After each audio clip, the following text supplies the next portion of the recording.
रविंद्र जडेजा जो है उसने उसकी जो परफॉर्मेंस है इतने सालों से खेल रहे हैं उसका बनता था, पर मैं सही मानता हूँ कि उन्होंने वो बोट मिस कर दिया। अगर आते भी तो ये खिलाड़ी जो है हमारी टीम रेडी, जो नेक्स्ट जनरेशन रेडी है, उसमें थोड़ा सा गैप हो जाता। तो मुझे लगता है कि सही डिसीजन है और ऋषभ पंत को रिस्पॉन्सिबिलिटी दी है। थोड़ा सा उनका थोड़ा मोरल डाउन हो गया था चैंपियंस ट्रॉफी के बाद, पर गौतम गंभीर के हाथ में है आपके किस तरह से ऋषभ पंत को वापस वो ऋषभ पंत बनने दें। शुभमन गिल का डिसीजन जो है फुल मार्क्स फॉर सिलेक्टर्स। बाकी जो टीम सिलेक्ट हुई है उसमें भी मैं बहुत खुश हूँ। By the way Shreyas Iyer team में नहीं है, क्या बात कर रहे हो? रियली? ओह माय गॉड, अच्छा जी। श्रेयस अय्यर का ना होना बहुत, मुझे लगता है कि एक ऐसी क्वालिटी है जो बैटिंग में मुझे हैरानी है। श्रेयस अय्यर और सरफराज खान का ना होना, और ये the selectors have gone back two players like Eswaran और करुण नायर, ये बताता है कि थोड़ा माइंडसेट का शिफ्ट है बीसीसीआई में। मुझे तो लगता है कि बहुत बढ़िया डिसीजन है सिलेक्टर्स का, क्योंकि मैं हमेशा से कह रहा था ऐसा एक कप्तान होना चाहिए जिसका गारंटी है कि वो तीनों फॉर्मेट में एक तो श्योरिटी होनी चाहिए भारतीय टीम के लिए, और दूसरा कि थोड़ा सा उसके पास समय होना चाहिए ग्रो इन करने के लिए। आप वैसे कहते तो हैं कि रविंद्र जडेजा जो है उसने उसकी जो परफॉर्मेंस है इतने सालों से खेल रहे हैं उसका बनता था, पर मैं सही मानता हूँ कि उन्होंने वो बोट मिस कर दिया। अब क्योंकि अगर आते भी तो ये खिलाड़ी जो है हमारी टीम रेडी, जो नेक्स्ट जनरेशन रेडी है, उसमें थोड़ा सा गैप हो जाता। तो मुझे लगता है कि सही डिसीजन है और ऋषभ पंत को रिस्पॉन्सिबिलिटी दी है। थोड़ा सा उनका थोड़ा मोरल डाउन हो गया था चैंपियंस ट्रॉफी के बाद, पर गौतम गंभीर के हाथ में है आपके किस तरह से ऋषभ पंत को वापस वो ऋषभ पंत बनने दें जो कि हमें चाहिए। क्योंकि ऋषभ पंत को अगर आपको उसको श्योरिटी नहीं लगेगी ना कि वो टीम उसके बिना नहीं चल सकती, तो वो आपको परफॉर्म नहीं करके देगा। तो वो फीलिंग लानी बहुत जरूरी है। इसलिए मैं कहता हूं कि कोच इतना जरूरी नहीं होता आजकल कि क्रिकेट में, जितना कि मेंटोर जो होता है ना, मैन मैनेजर, वो ज्यादा जरूरी है एक अंतर्राष्ट्रीय टीम के लिए। तो शुभमन गिल का डिसीजन जो है full marks for selectors.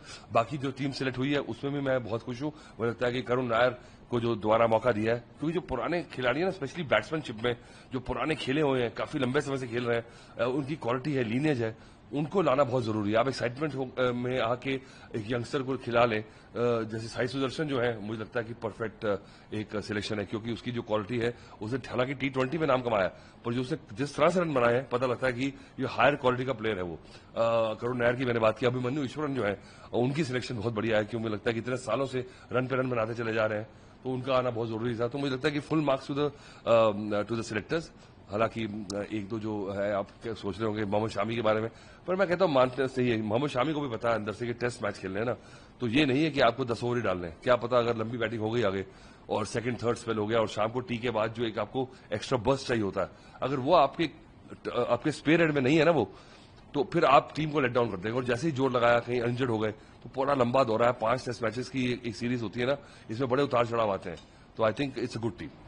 Sir एक का सवाल उठता है, वो ये है कि श्रेयस अय्यर हो गए, ऋतुराज गायकवाड़ हो गए, सरफराज खान हो गए, ये नाम पे भी चर्चा चल रही थी। और ये वही by the way Shreyas Iyer team में नहीं है, क्या बात कर रहे हो? रियली? ओह माय गॉड, अच्छा जी, चलो ठीक है। हाँ, वहां पर थोड़ा मेरी आप सरप्राइज सरफराज खान, या मुझे सरफराज खान और श्रेयस अय्यर का ना होना बहुत, मुझे लगता है कि एक ऐसी क्वालिटी है जो बैटिंग में मुझे हैरानी है कि चलो ऐसा लग रहा है कि सिलेक्टर्स ने मन बना लिया बोर्ड ने कि टोटली जो टेस्ट क्रिकेट का मुखड़ा अलग कर देंगे, पर सरफराज खान का ना होना, क्योंकि ऑस्ट्रेलिया में उनको मौका नहीं मिला था 11 में खेलने का, और जितनी क्वालिटी उन्होंने जितनी दिखाई थी, झलक दिखाई थी, उस हिसाब से मुझे लगता है कि वो टेस्ट क्वालिटी के ही प्लेयर है, और उनको ना पिक करना, आप ऋतुराज गायकवाड़ के बारे में भी कह सकते हैं, पर मुझे लगता है श्रेयस अय्यर और सरफराज खान का ना होना, और ये the selectors have gone back two players like Eswaran और करुण नायर, ये बताता है कि थोड़ा माइंडसेट का शिफ्ट है बीसीसीआई में। सर यहाँ पर एक सवाल, विराट नहीं होंगे तो कौन होगा 4 नंबर? वो जो वॉइड है जो सचिन तेंदुलकर का विराट ने फिल किया था, विराट का कौन फिल करेगा? देखिए ऐसे मुझे लगता है नंबर 4 बनाना पड़ेगा, ऐसा नहीं कि आपको पका पकाया मिल जाएगा। आपको देखना है केएल राहुल के पास वो क्वालिटी है। केएल राहुल की बात करें तो केएल राहुल जैसा नंबर 4 नहीं मिल सकता आपको, और अगर आपके पास, क्योंकि ओपनिंग स्लॉट अब जायसवाल और शुभमन गिल ने जो दिक्कत पूरी कर दी है, वो आपके पास अगर स्लॉट फील्ड है, तो आप देख सकते हैं कि भाई उसमें अब आपको केएल राहुल के ऊपर वो बहुत बड़ा रोल है, क्योंकि अब वो हमारे जो बैटिंग स्पिरिट है वो केएल राहुल है अगर देखा जाए तो, क्योंकि बाकी जो नए प्लेयर्स हैं वो इतने श्योर नहीं है वर्ल्ड क्रिकेट में, और श्रेयस अय्यर रहते तो मुझे लगता है श्रेयस अय्यर का भी हक बनता था उस स्पॉट पे। For exclusive and insightful videos, subscribe to our new channel ABP Live Premium.